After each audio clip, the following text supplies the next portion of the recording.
In this video, I want to show you how to use a USB drive to play music on your JBL soundbar. So step number one is to simply flip the soundbar, and over here you should see a USB port.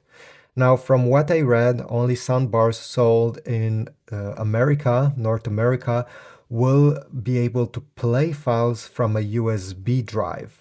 If you're living somewhere else than in North America, it will be nice to comment to see if this is true or all JBL soundbar are able to play from a USB drive. So as soon as I will put this USB drive in this port, it will start playing.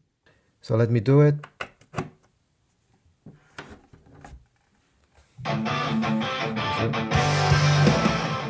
As you see, it didn't take long and the first song on the USB drive start playing. You probably wonder, how do I skip songs? How do I go to the last song?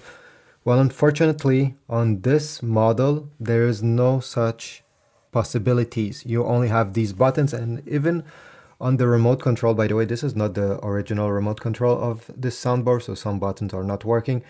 Even on this remote control, I'm not able to switch between songs. Unfortunately, it will play them in alphabetical order, one after another, and the only control you have basically is volume up and down. Some JBL models will actually have a play button on the remote control, will have a bit more controls, but on this basic one, and maybe on yours, unfortunately, this is all you have. Once you're done, you simply have to remove the USB drive, and this is about it. Again, this model doesn't even have a USB mode. You cannot switch sources over here to put it in USB. It's just as soon as you put it, it reads the MP3 files or WAV files. When you remove it, it's done. It's a very basic feature on many JBL soundbars. Thanks for watching, leave a comment, subscribe, and I'll see you in the next video.